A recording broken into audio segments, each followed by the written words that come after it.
안녕하세요. 저는 경기도 수원에 살고 있는 50대 여자입니다. 2023년에는 모두에게 행복한 일들만 있으셨으면 좋겠습니다.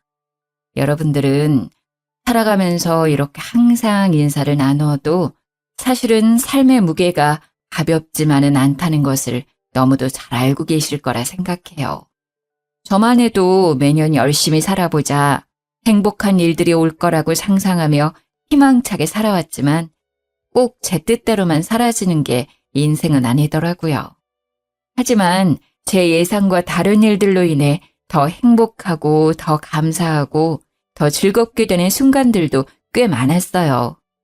여러분들은 어떠신가요? 제 이야기에 공감이 되실지 반감이 드실지 잘 모르겠지만 인생사가 그렇다는 생각이 들어요. 여러분들에게 인생의 터닝 포인트는 언제였나요? 저는 결혼을 전후로 삶이 180도 변하게 되었어요. 그래서 누가 물어보면 꼭 결혼이 나의 터닝 포인트라고 이야기를 하곤 해요. 시댁을 만나고 겪게 되는 일들이 정말 놀라웠거든요. 좋은 의미로 놀라웠을지 나쁜 의미로 놀라웠을지 제 이야기를 들어보시고 판단해 주시면 감사하겠습니다. 제 이야기를 들려드려 볼게요. 저는 어린 시절 어머니가 일찍 돌아가시고 아버지 밑에서 자랐어요. 그렇지만 아버지께서 그 누구보다 다정하게 사랑을 듬뿍 주셨기 때문에 저는 옆집 사는 누구처럼 가출을 하거나 아버지의 마음을 찢어지게 하는 일탈을 한 번도 하지 않고 착하게 성장했죠. 국민학교를 다니면서부터 중학교, 고등학교를 다니면서까지 주변 친구들의 머리를 만지며 예쁘게 해주는 것을 즐겨했고 친구들이 마음에 들어하며 저에게 칭찬을 해주는 게 학창시절의 제 낙이었어요. 그렇게 저는 미용일에 뛰어들었어요. 참 어리숙했고 순수했지요. 친구들 머리를 만져주는 게 재밌다며 미용일을 시작하다니요. 하지만 저는 악으로 깡으로 열심히 버텨냈어요. 작은 미용실에서 수건 빨고 널고 말리고 접는 보조원 역할만 만으로 3년은 했던 것 같네요. 그리고 메인 미용사 옆에 서서 고무줄이나 로트를 넘겨주는 일, 그리고 샴푸를 하며 두피 마사지를 해주는 일. 손이 부르트다 못해 피가 철철 흐를지라도 하루도 빠짐없이 일을 했어요. 제 성실함이 빛을 발하는 날이 올 거라 생각하며 말이죠. 그렇게 저는 제 손기술을 터득했고 서울 알짜배기 위치에 작은 미용실을 개업하게 되었어요. 제 나이 29, 생각보다 어린 나이라고 할 수 있지만 20살부터 미용 일을 배워왔으니 근 10년 만에 제 일을 시작하게 된 것이었죠. 저에겐 큰 모험이었지만 신나는 하루하루였습니다. 당시만 해도 그 지역 근처에 20대의 미용사가 보기 드물었거든요. 그 덕에 제가 어리지만 손도 빠르고 아주 싹싹하다는 좋은 소문이 돌았고 금세 단골 손님들이 생기기 시작했어요. 그리고 더불어 저는 미용실 손님께서 주선해 주셔서 직업군인의 남자와 연애도 할 수 있었죠. 첫눈에 서로 호감이 갔고 서로 연락처를 교환하자며 다음 만남을 기약했지만 군인이었던 남편, 서울에서 멀리 출장을 떠났고 저희는 편지로 소통을 하게 되었어요. 요즘 시대와는 다르게 당시에는 편지만이 거의 유일한 소통 창구였죠. 제 남편은 성실한 직업군인이었어요. 4년제 대학을 졸업하고 바로 취직하고 싶은데 하필이면 취직난이 있었던 해여서 바로 군입대를 지원했다고 해요. 본인과는 꽤 잘 맞았는지 말뚝을 받겠다고 마음을 먹었고요. 집에서도 일찌감치 독립을 하고 싶은 마음이 있었고 군대라는 일이 자신이 그려왔던 조건과 잘 맞았다고 하더라고요. 저희는 어려운 환경이었지만 편지로 소통을 하며 사랑을 키워갔어요. 몇 달에 한 번씩 얼굴을 보고 아쉬움을 뒤로한 채 5년여 기간의 연애를 끝마치고 마침내 결혼을 하게 되었죠. 하지만 제가 편부 가정에서 자라왔다는 사실이 제 발목을 잡았어요. 이게 얼마나 문제가 될까 싶었고 저는 한 번도 부족함을 느끼지 못했는데 시댁에서 저에 대해 반대를 꽤 심하게 하셨던 것 같더라고요. 그것도 시누이들이 문제였어요. 남편은 1남 4녀 5남매의 장손이자 막내 아들이었는데 위로 있는 4명의 시누이들의 입김이 그렇게 셌던 것이었죠. 아빠만 있는데 어떻게 그 집에 우리 막내 동생 장가 보내고 맡긴다는 거야. 누나들이 나를 챙기면 얼마나 챙겼다고 이제 와서 갑자기 그런 이야기를 왜 하는 거야? 그만해. 내가 알아서 해. 그렇게 반대를 무릅쓰고 진행을 했던 결혼이었지만 생각보다 평탄하지만은 않았어요. 시댁 일을 제외하고서라도 힘든 일이 한둘이 아니었기 때문이죠. 우선은 제가 그렇게 행복하게 일을 했던 제 미용실을 처분했어야 했습니다. 직업군인인 남편과 한 지붕 밑에서 살기 위해서는 어쩔 수 없는 처사였지요. 정말 피눈물이 났어요. 어떻게 일궈온 내 가게인데 한순간에 문을 닫게 될 거라 상상도 못 해왔던 일이었어요. 직업군인 남편을 두면 내가 이렇게까지 희생을 해야 하는구나 느끼는 순간이 한두 번이 아니었습니다. 근무지를 옮겨 다니면서도 출장은 또 왜 이렇게 잦은지요. 아이를 낳게 되면서는 남편이 더 필요했는데 몇 달씩 이어지는 남편의 출장은 저를 더 외롭고 고독하게 만들더군요. 항상 밝고 유쾌했던 저인데 저에게도 이런 힘든 순간이 찾아오기도 하는구나 싶었어요. 길고 어두운 끝이 보이지 않는 터널을 지나가는 기분이었어요. 말 그대로 끝이 보이지 않았죠. 5남매 중에 막내 아들인 제 남편은 사실 그 시절에 귀하게 자라고 사랑도 많이 받았을 거라 생각했는데 말이죠. 시누이들이 남편을 그렇게 예뻐하지 않았어요. 사실 예뻐하지 않는 수준이 아니었죠. 미워하는 것에 가깝게 아주 못되게 구는 일들이 많았어요. 초반에는 그냥 자매들끼리 마음이 잘 맞아서 그렇게 똘똘 뭉치는 건가 그러려니 하려고 했어요. 그런데 그 정도가 보통 심한 게 아니었습니다. 남편도 그렇게 미워하는데 저라고 예뻐했을까요? 당연히 아니죠. 정말 시어머니도 시키지 않은 시집살이를 시누이들이 그렇게 시켰어요. 예를 들어 시누이들은 우리 가족을 무시하다시피 하는 일들을 아주 자연스럽게 했지요. 시댁 어르신 생신도 사실 뻔하게 아는데 저희 가족만 부르지 않고 자기들끼리 잔치를 벌이기도 했고요. 아이들을 결혼시킬 때에도 그렇게 어렵지도 않은 청첩장 한 장을 제대로 전해준 적이 없어요. 가족끼리 이럴 수 있나 싶을 정도로 저희 가족에게 가혹하게 대했어요.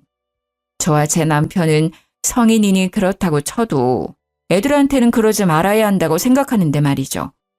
생일이라고 선물 한 번, 학교 들어간다고 용돈 한 번 제대로 받았던 기억이 없어요. 아이들한테는 넷이나 있는 고모들인데 예쁨 받기는커녕 무시당하는 모습이 마음 아팠죠. 곱씹을수록 서럽기만 해요. 왜 이렇게까지 심하게 구는지 감이 오지도 않고 잘 모르겠더라고요. 시댁에 다녀올 때면 항상 골똘히 생각을 했죠. 도대체 무엇이 문제일까요? 남편과 부부싸움도 잦았고요. 도대체 뭐가 문제야?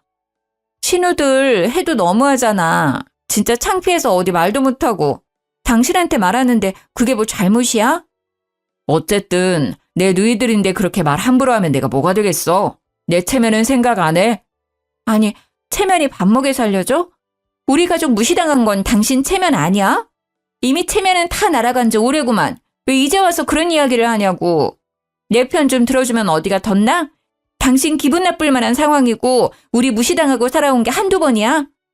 그건 그거고. 우리가 뭔가 말한다고 달라질 사람들이 아닌데 왜 그래 새삼스럽게. 그냥 우리가 좀 참고 넘기자 좀. 일 키우지 말자고. 조용히 넘어가자. 답답한 노릇이죠. 조용히 넘어간다고 넘어가지는 일이 따로 있죠.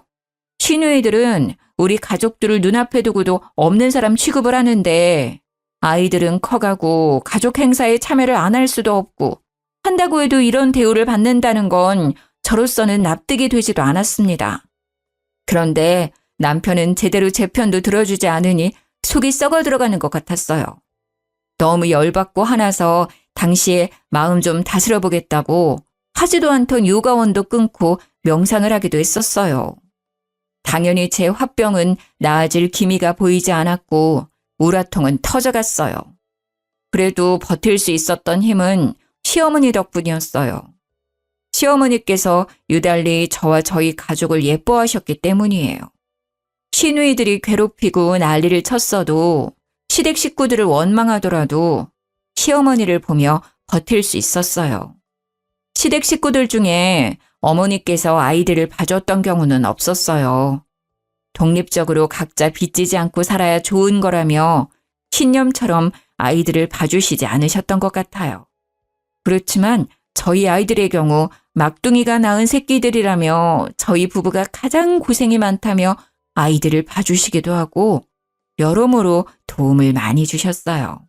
그러면서도 생색 한번 내신 적 없으시고 기분 나쁘게 무시하셨던 경우도 없었어요. 항상 점잖고 상냥하게 저희 가족을 조용히 서포트해 주셨죠. 게다가 남편이 다른 지역으로 오랫동안 출장을 가게 될 경우에는 꼭 시어머니께서 집으로 오셔서 도와주셨어요. 집이라고 해도 남편이 군인이라 작은 관사였는데요. 작은 집이지만 열심히 살림살이 꾸려서 살아간다며 예뻐해 주셨어요. 결혼한 제 친구들 중에서 누구도 시어머니 좋다고 이야기했던 경우는 없었는데 제 경우가 특이하긴 하죠. 저는 시어머니가 불편하기보다 너무 감사하고 좋았어요.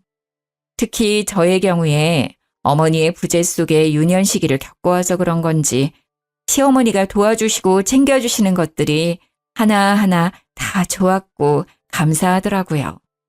그리고 시어머니에 대해 한 가지 사실을 덧붙이자면 말씀을 하지 않으시는 분이었어요. 말씀을 못 하시는 분이 아니었는데 과거에 실어증에 걸리게 되어서 말씀을 안 하게 되셨다고 하더라고요. 그 정확한 사연은 제가 잘 알지 못했지만 항상 마음으로 따뜻하게 느껴지는 분이었기에 저는 시어머니를 누구보다 사랑했어요. 제 어머니라고 생각했어요. 그리고 시어머니도 저를 그렇게 예뻐해 주셨어요. 딸이 넷이나 되지만 막내 아들의 며느리로 들어온 저를 가장 예뻐해 주셨고요. 별건 아닐 수 있지만 집안일로 시부모님을 뵙게 되면 꼭 저희 아이들 용돈은 빼놓지 않고 챙겨주셨고 가족들은 별로 안 좋아하지만 제가 시어머니 표 만두를 참 좋아했는데 시어머니가 꼭 두세 달에 한 번씩 손만두를 빚어서 저희 집으로만 붙여주셨어요. 식당에 가게 되어도 꼭 저를 옆에 두시고 식사를 하셨는데 시누이들 눈에는 이런 모습들이 괜히 더 눈꼴 시리게 느껴졌던 것 같기도 해요. 그리고 시댁의 형편은 꽤 괜찮아서 금전적으로 부족하거나 쪼들리고 힘든 경우는 거의 없었는데요. 공무원 박봉이라며 저희 남편 군인 봉급 짜다고 꼭 생활비로 보태라고 시어머니께서 남편 몰래 용돈을 쥐어주시기도 하는 경우도 많았어요. 아유, 어머니, 이렇게 안 챙겨주셔도 괜찮아요. 매번 받기만 해서 어떻게 해요. 죄송해요. 이런 소통은 거의 손짓발짓으로 하는데 눈치가 빠른 저는 어머니의 이야기를 특히나 잘 알아차려서 좋아하셨어요. 그리고 시어머니는 제가 어머님 머리를 직접 해드리는 것을 좋아하셨어요. 염색을 하지 않으신 건강한 백발의 머리였는데 염색은 원치 않으셔서 주로 파마를 해드렸는데요. 꼬불꼬불하게 파마를 해드리는 것이 저의 역할이었어요. 파마가 잘 나오든 나오지 않든 항상 마음에 들어하시고 파마를 마치고 나서 세팅을 해드리면 꼭 머리를 연신 만지작 거리시면서 소녀처럼 거울을 자주 들여다보시곤 했어요. 고맙다는 마음은 저를 꼭 안아주는 포옹으로 표현하셨고요. 어머님, 제가 20살 때부터 계속 머리는 말아왔는데 어머님처럼 머리가 예쁘게 잘 어울리시는 분은 본 적이 없어요. 그리고 흰 백발의 머리가 어쩜 이렇게 잘 어울리실 수가 있어요? 정말 너무 고우셔요, 우리 엄마. 그런데 상상도 못했던 폭풍 같은 일이 저희 가족에게 일어나게 되었어요. 어느 날 갑자기 어떤 노년의 여자분이 저희 시댁으로 찾아왔던 것이 사건의 발단이었죠. 문 열어! 문 열라고! 여기 사람 있는 거 다 알고 찾아왔다 이 말이야! 열어서 노인네 다 죽는다! 지금 안 열면 나 진짜 쓰러진다. 사람 죽네, 죽어. 죽기 전에 문 열어. 아니, 아침부터 이게 무슨 소란이냐? 어떤 놈이야, 이거? 아이고, 늙어서 모르시나? 기억을 못하는 척 하시는 건가? 나 아시잖소? 나예요. 나 꽃분이. 꽃분이 기억 못하시나? 본인을 꽃분이라고 소개하는 노인분이 시댁을 찾아왔다고 했어요. 그러고는 다짜고짜 내 아들 내놓으라고 고래고래 소리를 지르며 난리를 쳤다는 거예요. 정말 동네가 떠나가라 소리를 지르며 창피란 창피는 다 줬던 거죠. 시아버지가 상황 설명을 해주시는데 무슨 말도 안 되는 드라마인가 싶었어요. 버젓이 시어머니가 계시는 집에 들이닥쳐서 아들을 내놓아라? 집을 잘못 찾아온 게 아닐까 싶었는데 그건 제 생각이었고요. 사실 얽히고 설켜있는 사연이 있었더라고요. 본처였던 시어머니께서 아들을 낳지 못하고 딸을 넷이나 낳았는데 시댁 할머니와 할아버지의 고집이 더해진 의논 끝에 첩을 들여서 아들을 낳게 했던 상황이었더군요. 귀하게 어렵게 첩을 통해 얻은 아들 자식이 제 남편인 것이었더라고요. 서로 모르는 척 살 수 있게 하려고 돈을 꽤 많이 쥐어보냈는데 갑자기 그 돈이 떨어진 건지 노망이 난 건지 자기 아들을 되찾아오겠다며 시댁 어르신 댁에 들이닥쳤던 거였어요. 이 이야기는 시아버지를 통해 들었어요. 매사에 무관심하고 시니컬한 태도의 어르신이었는데 자신이 이 집 아들을 낳은 첩이라고 고성을 지르는 할머니가 찾아와서 아들을 내놓으라고 온 집안을 뒤집어 놓으니 무지막지하게 역정을 내시더라고요. 태어나 처음 보는 시아버지의 역정 가득한 화난 모습이었어요. 그때 그렇게 큰 돈 쥐어 보냈는데 장가보내서 귀하게 살고 있는 내 새끼를 찾기는 왜 찾아? 뭐라고? 그 쥐 코딱지만큼 돈 좀 줬다고 생색내나 본데 그걸로는 안 되지. 내가 당신 새끼 낳아줬는데 그것밖에 못 준다니. 기가 차고 어이가 없어서 찾아왔다. 돈 내놔, 돈! 아니, 이 여편네가 무식하게 왜 이러는 거야? 여기에 돈이라도 맡겨놨어? 그런 것도 아니면서 왜 이렇게 볼썽사납게 굴어? 미친 거야? 노망난 거야? 노인네가? 미쳤다고? 그래, 나 미쳤어. 그니까 미친 여자가 괜히 이러겠어? 뭐 때문에 미쳤는데? 돈이라도 내놓으라고! 시아버지께서 아무리 역정을 내고 다그치고 소리를 질러도 제대로 마음먹고 돈 뜯어내려온 할머니를 당할 수는 없더군요. 이렇게 찾아오는 거 주거 침입죄라고 경찰 부르겠다고 강하게 나가니 그제야 끼갱하고 우선 돌아가겠다고 하더라고요. 그렇게 사건은 일단락되는 줄로 알았어요. 하지만 당장 일이야 이렇게 마무리된다 하더라도 저에게는 굉장히 혼란스럽게 느껴지더라고요. 이게 무슨 일이지? 우리 남편이 첩의 자식이었다니. 평상시에는 하지도 않았던 생각들이 고민들로 뒤죽박죽 바뀌어서 제 정신을 혼미하게 만들었고요. 이 한바탕 소동으로 저희 부부는 크게 부부싸움을 했어요. 신혼 때야 서로 맞춰간다며 기싸움하고 투닥거렸지만 이번에는 차원이 달랐죠. 제가 시누이들 때문에 힘들고 마음고생했던 것들까지 한 번에 터져서 정말 큰 다툼이 되었어요. 나를 바보 취급하고 속이고 제대로 알려주는 것도 없는데 우리가 가족이야? 그렇다고 할 수 있겠어? 그게 또 무슨 소리야? 뭘 속여? 나도 모르는 사실이었어. 나라고 그런 이야기가 기쁘고 즐거웠겠어? 우리끼리 위로하고 다독여도 부족할 판에 왜 짜증이야? 당신이 모르고 있다는 게 말이나 되는 소리야? 그리고 신우들은 이 사실을 분명히 알고 있었을 거라고. 그니까 당신이나 나나 우리 자식들이나 모조리 취급해왔던 거 아니야. 투명인간 취급하고 무시하고 깔보고. 우리가 뭐가 못나고 뭘 잘못했다고 그런 대접을 받아야 하냐는 말이야. 안 그래? 이 집 구석 진짜 못 살겠어. 너무 힘들어. 저는 제 남편이 설마 이 사실을 모르고 있었을까 싶었어요. 알고는 있었는데 저에게 말하기 어려워서 속여온 게 아닐까 싶은 마음에 그게 너무 괘씸했던 것이죠. 하지만 남편은 죽어도 몰랐다고 정말 본인이 더 억울하다며 얼굴을 붉히는데 거짓말은 아닌 것 같더라고요. 그래서 속는 셈 치고 남편을 믿어보려 했어요. 그리고 남편은 왜 이렇게 시누이들이 본인을 미워할까 고민이 많았었다고 해요. 어떤 이유도 없이 그저 미움을 받아와서 그냥 그러려니 살았다고 하더라고요. 자기 아내까지 이렇게 미워할 줄은 몰랐다면서요.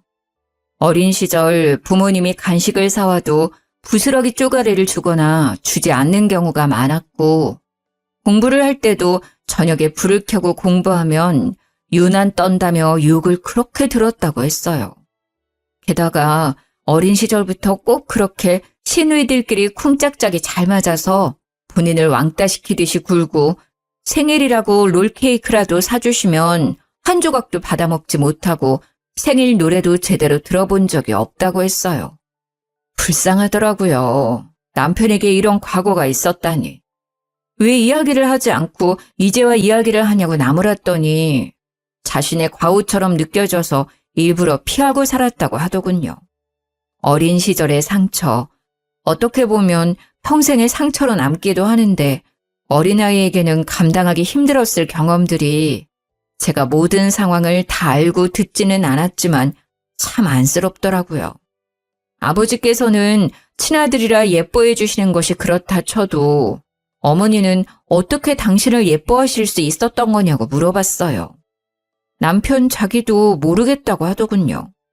자신이 미움받은 것은 시누이들이 막내 동생 시기 질투하는 것으로만 생각해왔다고 하더라고요. 그런데 하필이면 저희 부부가 시댁에 인사드리러 간 날 또 남편의 모친이 문을 쾅쾅 두드리며 돈을 요구하러 온 거예요. 문 안 열어! 내가 오늘은 꼭 돈 받고 갈 거야!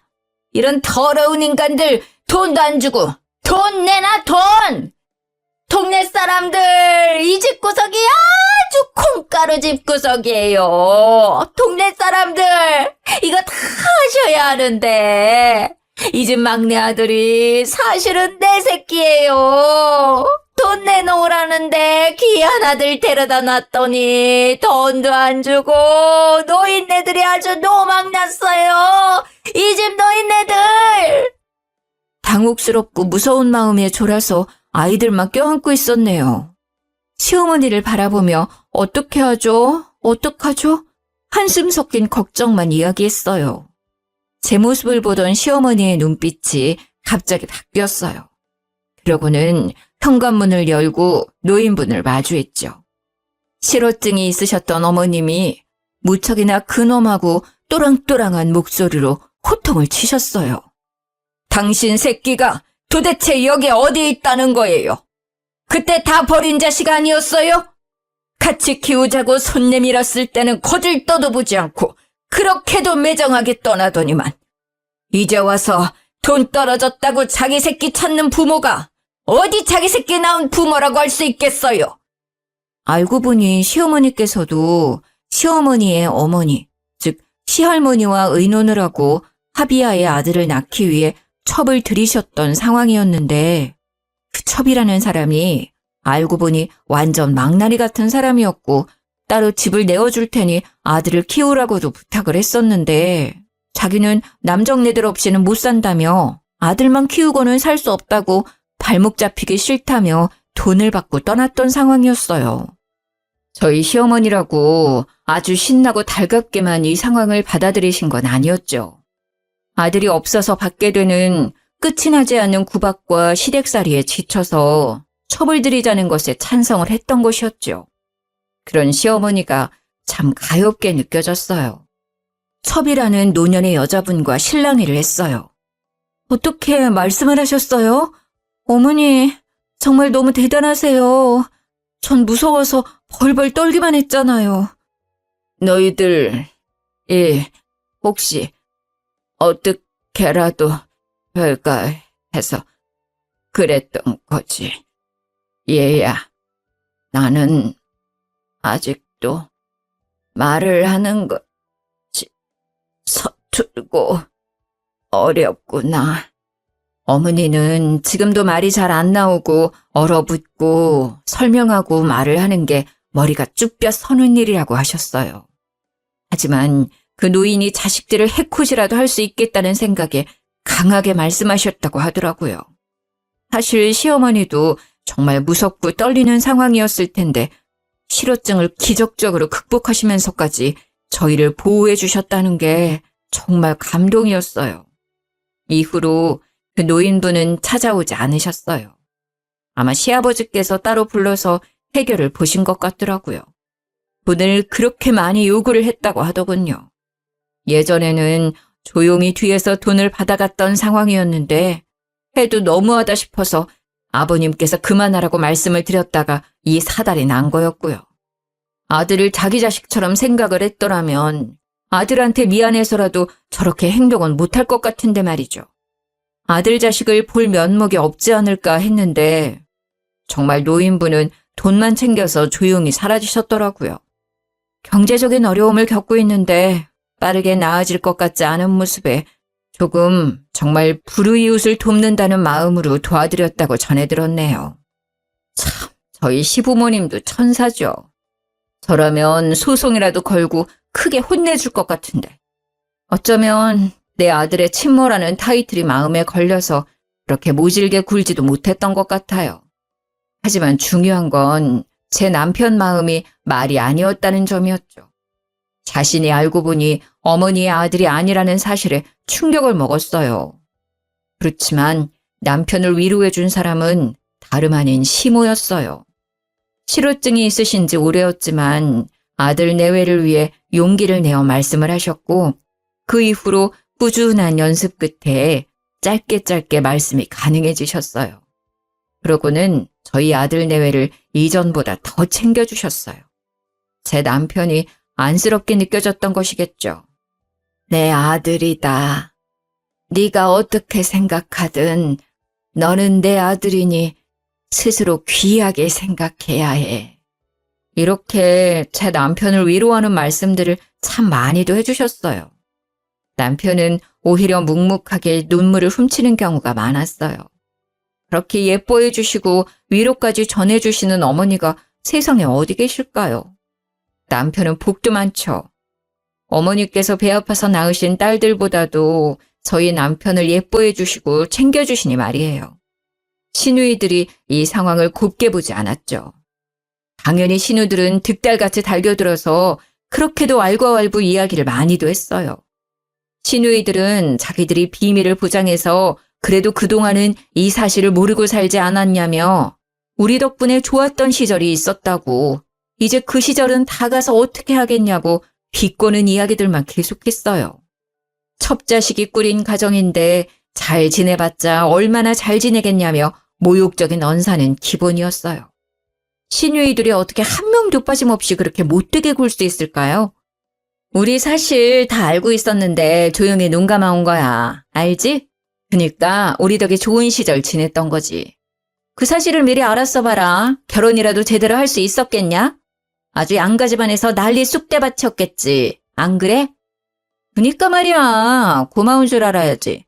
아이고, 우리가 비밀을 지켜줬던 좋은 시절은 다 갔네. 어쩌냐? 이제 더 힘들어지겠네.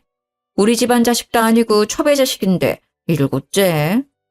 그러고는 어머니 아버지께 해야 하는 도리도 제대로 하지 않고는 저희 가족에게만 몰아붙이듯이 굴었어요.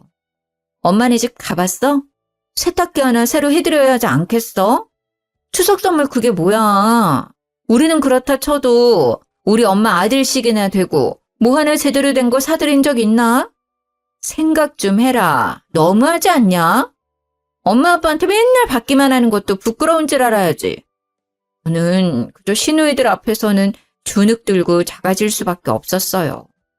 어머님께서 저희 가족을 아무리 예뻐하신다고 해도 제 남편의 출신이 달라지는 것도 아니고 저희가 그게 흠이라고 생각하지 않고 시부모님도 괜찮다고 해도 시누이들이 그렇게 저희를 못 잡아먹어서 안달이니까 말이죠. 그 후로 몇 년간 어머니의 위로와 시누이의 구박 아래 저희는 온갖 스트레스에 시달리며 살아갔어요. 하지만 저희 식구들의 근간을 흔들 만한 큰일이 벌어졌습니다. 아버님께서 쓰러지신 거예요. 첩이라고 하는 노인분께서 나타나시고 아버님께서는 급성 고혈압으로 몇 번을 응급실을 다녀오시곤 했어요. 혈압이 너무 높은데 연세도 있으시다 보니 항상 조심해야 한다는 의사의 조언을 새기며 살아오셨죠. 하지만 흘러가는 세월에 나빠지는 건강, 어찌할 수 없었나 봐요. 아버님께서 병상에 누워 계시는 상황이 발생하자 다들 피하기 바빴어요. 그렇게 엄마 아빠 하면서 애교를 떨어대던 시누이들은 시치미를 떼고 갑자기 각자 자기 일들이 더 바빠졌다고 핑계를 댔지요. 아, 내가 갑자기 일이 늘었네. 일을 어쩌나? 집이랑 일하는 데까지 거리가 좀 먼데. 아이고, 일을 어째? 나는 저번에 났던 교통사고 후유증 때문에 아직 물리치료를 받아야 해서. 미안해서 어째? 아버지는 누가 간호하나? 간병인 말고도 가족들이 왔다 갔다 하긴 해야 할 텐데. 그래서 저와 제 남편이 돌아가며 아버님 병간호를 시작했습니다. 당연히 시아버지 병수발을 도와주시는 전문 병간호인도 계셨지만 말이죠. 가족이 곁에서 말을 걸어주고 깨끗이 씻겨주고 먹여주고 입혀주는 정성은 환자를 호전시키는데 큰 도움이 될 거라 생각하는 저와 제 남편이 발을 벗고 나서서 책임지고 아버님을 모셨죠. 어머님께서도 항상 저희 곁에 함께 해주셨지요. 따지고 보면 아버님 곁을 떠나지 않으셨던 것이겠지만요. 어머님은 아버님이 언젠가는 이러실 거라 예상해왔다고 덤덤히 아버님의 기저귀를 갈아드리곤 했어요. 우리 아저씨도 내가 아프면 내 똥기저귀도 갈아주고 먹여주고 입혀주고 다 했을 거야. 그래서 나도 이렇게 할 수 있는 거지. 내가 먼저 아팠으면 우리 남편이 나를 내가 남편 챙기듯 챙겼을 거야. 너희들 너무 애쓰지 마. 내가 챙기는 게 맞단다. 어머니 당신께서도 몸이 건강하지 않으셨지만 아버님 병간호에는 누구보다 열심히셨어요. 집에도 가지 않으시고 병원에서 꼭 잠을 같이 주무셨죠. 그렇다 보니 어머님의 몸이 많이 노쇠해지게 되셨어요. 저와 남편은 그런 어머님께 집에 가시라고 부탁을 드리고 저희 가족이 더 맡아서 병간호를 하기로 했어요. 걱정 붙들어 매시라고 저희가 더 정성껏 간호를 했어요. 그렇지만 연세도 있으시고 합병증도 있으셨다 보니 병세가 쉽게 나아지지 않으셨어요. 그렇게 꼬박 2년을 병상에 누워 계시던 아버님께서 결국 이 세상을 등지고 말았습니다. 정말 눈물이 쏟아졌던 날이었어요. 저희가 정성을 다할수록 아버님께서는 분명 이 병마를 이기실 거라 희망을 가지고 간호를 했는데 말이죠. 마음이 아팠습니다. 혼자 남겨지게 되신 어머님도 너무 안타깝고 안쓰러웠고요. 하지만 문제는 여기서 끝이 아니었습니다. 아버님의 재산 문제, 그게 정말 제 마음이 찢어지게 아팠어요. 시누이들이 저희 가족에게 한 푼도 줄 수 없다며 그렇게 구박을 하고 윽박지르듯이 욕을 하는 것이었어요.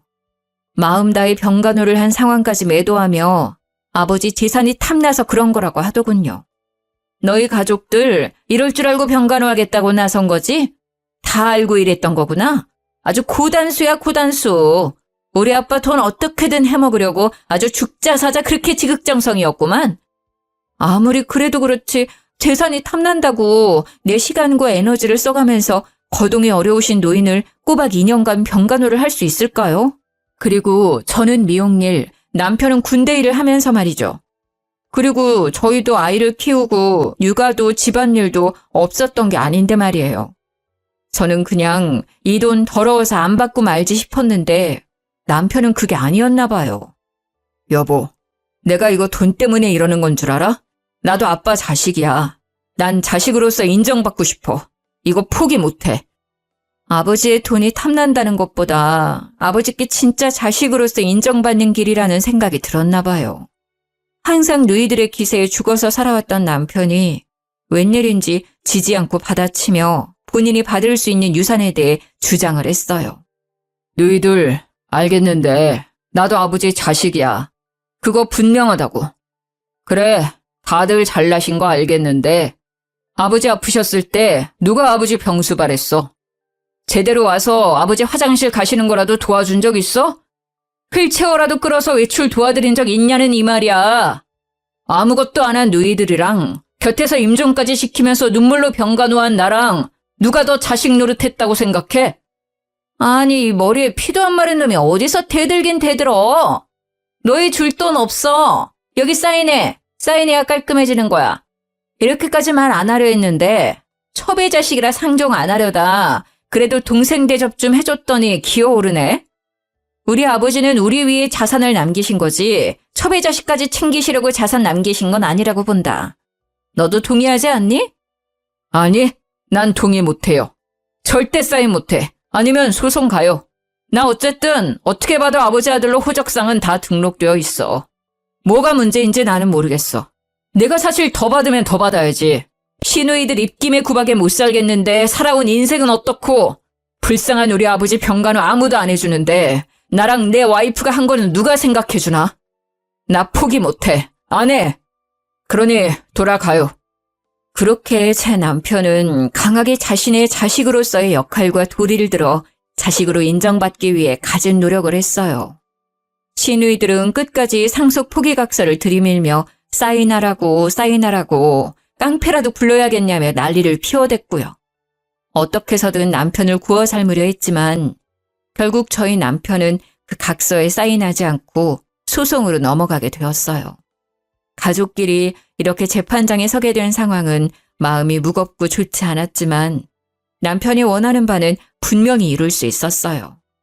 상속. 정확히 5명의 자녀 중에 1명 몫에 해당되는 재산을 받게 되었죠. 게다가 법적으로 남편에 대해 정확히 인정을 하는 모양이 되었으니 이제 더 이상 시누이들이 첩의 자식이라고 욕을 하는 일도 줄어들었네요. 남편이 첩자식이니 뭐니 욕지거리 계속하면 정말 소송 걸어버린다고 했는데 저희 남편이 한다면 하는 사람이라는 것을 알게 되었기 때문이죠. 어머님께서는 아버님께서 돌아가시고 한동안 무척 힘들어하셨어요. 마음도 공허해하셨고 챙기는 사람이 한순간 사라진다는 그 허전한 마음을 저희가 감히 헤아릴 수는 없겠지만 말이죠. 시모는 아버님께서 돌아가신 이후 점차 말수가 적어졌고 결국엔 실어증이 재발하게 되었어요. 어떻게든 치료해보려 노력을 했지만 어머님은 마음의 문을 굳게 닫으셨던 것 같아요. 아버님의 부재라는 것이 어머님께서는 정말 세상이 무너지는 것만 같으셨을 거예요. 하지만 저희 가족과 어머님의 사이는 돈독해졌어요. 말씀을 하지 않으시는 어머님이라고 해도 사랑하는 제 어머니는 맞기 때문이죠. 항상 어머니같이 살갑게 안아주시고 반겨주시고 저희 애들도 아껴주시는 유일한 혈육, 어머님이시니까요. 제가 뒤돌아서 생각해봐도 어머니 마음이 참 이해가 되더라고요. 지금 내가 의지하고 살아가는 남편이 아프고 시름시름 앓고 약해지다가 죽게 된다는 상황을 상상만 해도 눈물이 나는데 직접 이를 겪으신 어머님께서는 오죽하시겠어요? 많은 고생을 하셨던 우리 어머니. 그렇게 아버님이 돌아가신 지 1년도 되지 않아 어머님께서도 유명을 달리하시게 되었어요. 제 삶에서 가장 많이 울었던 날이었죠. 어머님께서 이 세상을 떠난 날, 저는 어머니의 얇은 손목을 붙잡고 그렇게 아이처럼 엉엉 울었습니다. 어머니, 제발 가지 마세요. 이제 더 행복하게 살아야 하지 않겠어요? 그렇게 흐느끼며 어머님을 끝까지 놓을 수가 없었네요. 신우들도 어머님, 아버님 두 분이 이렇게 허망하게 돌아가시니 머리를 어디 한 대 맞은 것처럼 조금은 달라지긴 하더라고요. 저희 가족이 얼마나 애쓰면서 두 분께 잘했는지, 그 두 분도 저희를 얼마나 아껴주셨는지를 알았으니 말이죠. 어머님께서는 특히나 저희 애들을 예뻐하셨죠. 그래서 항상 감사한 마음이었고요. 어머님께서 돌아가시고 유품을 정리하고 어머님 재산도 정리를 하게 되었는데 어머님께서 저희 애들 이름으로 들어두신 꽤 많은 주식이 있었다는 것을 알게 되었어요. 그래서 감사하게도 그 주식이 아이들 밑으로 들어가게 되었고 저희는 아이들 대학 학비 걱정은 덜어낼 수 있었어요.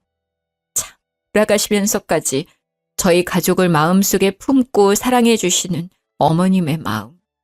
정말 눈물이 앞을 가리더라고요. 제가 이런 사랑을 여태 받아본 적이 없어서 그런지 어머님이 더 그립고 애틋했어요. 사연을 들려드리는 지금도 어머님이 보고 싶네요. 제 이야기를 들으신 여러분의 마음은 어떠신가요? 이야기를 들려드린 저의 마음은 홀가분합니다. 제 삶에 나름의 고난과 역경을 정직한 방법으로 이겨냈다는 생각이 들어서 제 스스로 대견하고 뿌듯하기도 해요. 어려운 환경에서 자라나서 제 아이들에게는 꼭 좋은 환경 속에서 자랄 수 있게 하겠다는 다짐이 있었는데요. 돌아가신 시부모님 덕분에 감사하게도 넉넉한 형편 속에서 교육받고 뛰어놀며 씩씩하게 자랄 수 있었어요. 저희 아이들에게도 꼭 할머니, 할아버지에 대한 감사함을 잃지 않게 하려고 자주 이야기를 하곤 해요. 각자의 어려움이 다를 거라 생각해요. 아무리 제가 어려웠다고 해도 누군가는 저보다 더 어렵고 고통스러운 환경 속에서 저보다 더 멋지게 극복을 해내시기도 하겠죠. 그렇기에 저희 모두가 참 다르면서도 닮아 있다는 생각이 들어요. 이렇게 제 속 이야기를 하면서 마음이 시원해지고 누군가에게 공감을 받으며 웃음과 눈물을 선물할 수 있다는 것은 정말 저 스스로에게도 뜻깊은 일이라고 생각이 들어요. 먼저 하늘나라에 가신 아버님, 어머님 덕분에 이렇게 잘 지낼 수 있게 되어서 감사하고 눈물이 나요. 아직도 기일이 되면 마음이 뭉클해지며 눈물이 나더라고요. 제가 죽는 날까지 어머님, 아버님 그리워하며 그리고 예뻐해 주신 저희 자식들 잘 키우려 해요. 모두들 제 이야기 들어주셔서 감사합니다. 항상 행복하세요.